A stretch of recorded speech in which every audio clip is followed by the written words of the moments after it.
اس میں کسی آدمی کے اقوال کی ملاوٹ ہم نہیں کرتے. جاؤ مارکیٹ میں گھومو, اس سے اچھا سودا کسی کے پاس ہو تو ہمیں بتاؤ, ہم بھی خریدار ہیں. اور اگر ہمارے پاس سودا سب سے پیارا ہے تو ہمیں پتا ہے جو تحقیق کے راستے پہ چل پڑتا ہے وہ ہمارے پاس سے سودا ضرور لے گا. لیکن جس نے دین بنایا ہے اپنے بزرگوں کے اقوال کو, جس نے دین سمجھا ہے بابا جی کی باتوں کو, جس نے دین سمجھا ہے حضرت جی کے جملوں کو, تجلی ایک رسالہ دارالعلوم سے نکلتا ہے, اس میں سوال کرنے والا سوال کرتا ہے کہ ہمیں نماز پڑھائی 12 سال کے بچے نے تراویح کی نماز, اس کے پیچھے نماز ہوئی یا نہیں ہوئی؟ جواب قرآن و حدیث سے دینا. مفتی صاحب دارالعلوم کے جواب دیتے ہوئے لکھتے ہیں کہ یہ تو تھا جواب. اب چند سطرے میں آپ کی اس ڈیمانڈ پر بھی لکھوں جو اکثر سائلین کرتے رہتے ہیں کہ ہمیں جواب قرآن و حدیث سے چاہیے. یاد رکھیے, ہمارے لیے قرآن و حدیث کے حوالوں کی ضرورت نہیں, ائمہ کے قول کی اور اقوال کی ضرورت ہے.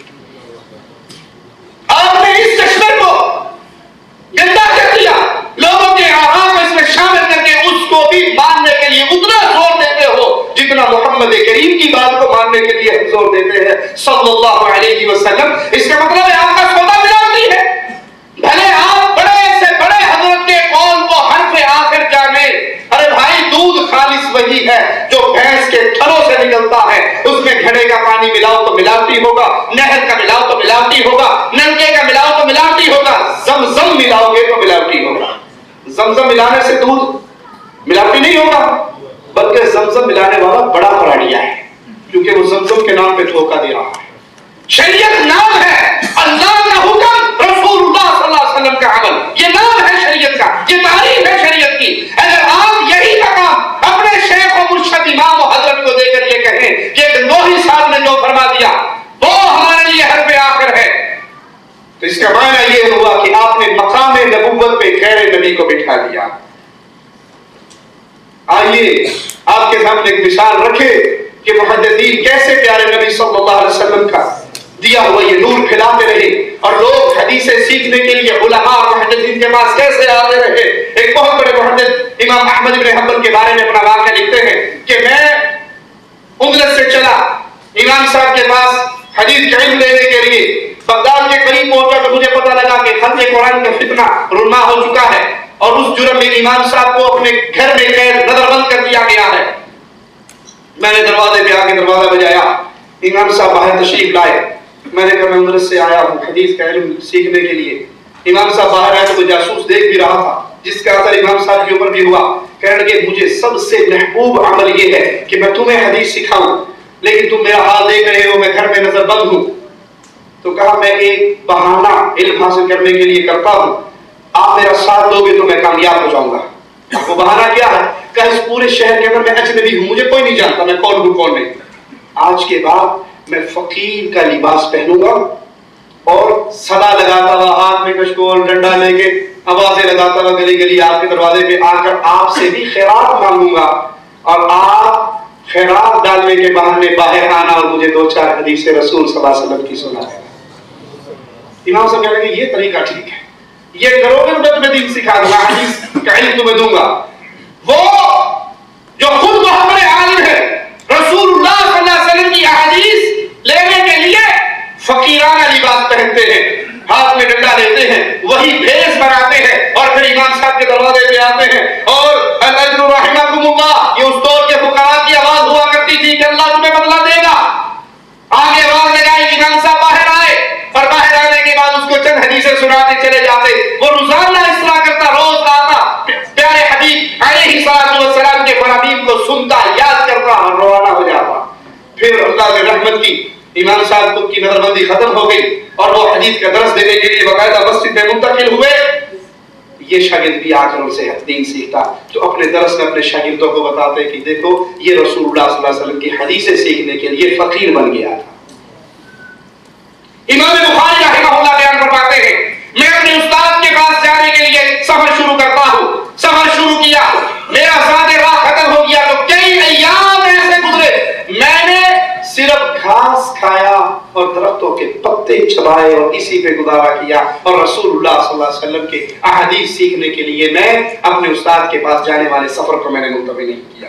تو علم کے حصول کے لیے بنیادی شرط جس عالم سے آپ دین سیکھ رہے ہیں، سب سے پہلے دیکھیے کہ وہ عقیدہ توحید میں کیسا ہے، وہ اتباع رسالت کے اندر کیسا ہے، وہ اہل سنت ہو، وہ اہل حدیث ہو، وہ مواحد ہو، پھر اس سے اپنا علم حاصل کیجیے۔ اور آج کے دور میں پھر اپنے جملے کو دہراؤں گا، علم حاصل کرنا بہت آسان ہو گیا ہے۔ اللہ جزائے خیر دے سعودی حکومت کو۔ مدینہ یونیورسٹی، جامعہ اسلامیہ آپ کے سامنے ہے، مکہ میں ام القری یونیورسٹی آپ کے سامنے ہے، ریاض کے اندر جامعہ امام، جامعہ ملک سعود، یہ جامعات کا جال بچھایا ہے سعودی حکومت میں۔ اللہ ان کو جزائے خیر دے، اللہ ان کی جہود کو قبول فرمائے۔ باہر سے طلباء آ رہے ہیں پوری دنیا سے، اللہ کے پیارے نبی صلی اللہ علیہ وسلم کی احادیث کا علم لے کے جا رہے ہیں۔ آپ کے سامنے یہ مقاصد دعویٰ ہیں، یہاں پر مشائخ، دعاء، علماء موجود ہے، وہ آپ تک اللہ کے دین پہنچانے کے لیے صرف ضرورت کیا ہے؟ سچے دل سے، دل کو صاف کر کے، شوق پیدا کر کے ہم ان مراکز میں آئے اور اللہ کے پیارے حبیب علیہ الصلوۃ والسلام کی ان احادیث کو یاد کریں، قرآن حکیم کا نور، وہ علم حاصل کریں، اپنی اولاد کو حاصل کرائیں۔ مجمع ملک فہد آپ کے سامنے ہے، اللہ جزائے خیر دے اس کو بنانے والوں کو، اور ابھی تک اس کی وہاں سے قرآن حکیم مختلف زبانوں میں چھپ رہا ہے، اس کے ترجمے آ رہے ہیں، لوگ نور حاصل کر رہے ہیں۔ مواقع موجود ہے، جو سلف صالحین کے واقعات میں نے آپ کے سامنے رکھے۔ امام بخاری گھاس کھاتے رہے، پتے چباتے رہے اور اللہ کے پیارے حبیب کی حدیثیں یاد کرتے رہے۔ کوئی فقیر بن کے یاد کرتا رہا، کوئی ایک ایک حدیث کے لیے مہینہ مہینہ سفر کرتا رہا۔ آج ان مشقتوں کی ضرورت نہیں ہے، آسانی ہے، لیکن جتنی آسانی زیادہ ہیں اتنی ہمارے اندر سستی زیادہ ہے۔ اللہ سے دعا ہے اللہ ہماری خطاؤں کو معاف فرمائے، اللہ ہمارے دل میں علم کا نور، اس کی محبت پیدا فرمائے، رسول اللہ صلی اللہ علیہ وسلم کا پیار پیدا فرمائے، آپ کی احادیث کا پیار پیدا فرمائے، زندہ رکھے، ایمان پہ رکھے، موت دے تو اس حال میں دے۔ اللہ ہم سے راضی ہو، اللہ ہم سے راضی ہو، اللہ ہم سے راضی ہو، ہم اپنے اللہ سے راضی ہوں۔ اللہ اس حال میں موت دینا کہ ہم اپنی زندگی کے بہترین ایام، وہ ایام عبادت والے گزار رہے ہوں جن ایام میں ہماری موت واقع ہو، اور نیک عمل کرتے ہوئے ہمیں تو یہاں سے اٹھانا۔ اللہ زندہ رکھنا، ایمان پہ رکھنا، زندہ رکھنا، توحید پہ رکھنا، جب موت دینا لا الہ الا اللہ ہماری زبان سے یہ ترانہ آخری لمحات میں نکل رہا ہو اور ہماری روح تیری طرف پرواز کر رہی ہو۔ اقول قولی ھذا واستغفر اللہ لی ولکم ولسائر المسلمین فاستغفروہ انہ هو الغفور الرحیم۔ اللہ تبارک و تعالی شیخ محترم کو جزائے خیر عطا فرمائے، جنہوں نے بڑا جامع بیان فرمایا حصول علم میں سلف صالحین کا طریقہ۔ اس موضوع پر کوئی بھی بھائی یا بہن باہر نہ جائیں، جزاک اللہ، کچھ ضروری اعلانات آپ کی خدمت میں کرنے ہیں، تشریف رکھیں کچھ منٹ بس۔ اللہ تعالیٰ شیخ کو جزائے خیر عطا فرمائے اور ان کی کہی ہوئی تمام باتوں پر ہم سب کو عمل پیرا ہونے کی توفیق عطا فرمائے۔ یحییٰ بن معاذ رحمۃ اللہ علیہ فرماتے ہیں ان العلماء ارحم للامة من آبائهم وأمهاتهم فإنهم يحفظونهم من نار الدنيا وإن العلماء يحفظونهم من نار الآخرة۔ کتنی پیاری بات سلف میں یحییٰ بن معاذ رحمۃ اللہ علیہ نے فرمایا کہ امت پر علماء کرام ان کے والدین سے زیادہ مہربان ہیں، امت پر علماء کرام ان کے ماں باپ سے زیادہ رحم کرتے ہیں۔ ماں باپ بچوں کو دنیا کی آگ سے بچاتے ہیں، علماء امت کو جہنم کی آگ سے بچاتے ہیں۔ برادران اسلام، اس میں کوئی شک نہیں ہے، جیسا کہ تفصیل سے آپ نے سنا، ہم نے سنا، علم دین کی اہمیت، علماء کی قدر و منزلت۔ اللہ تعالی ہم سب کو علم نافع، عمل صالح کی توفیق عطا فرمائے، آمین۔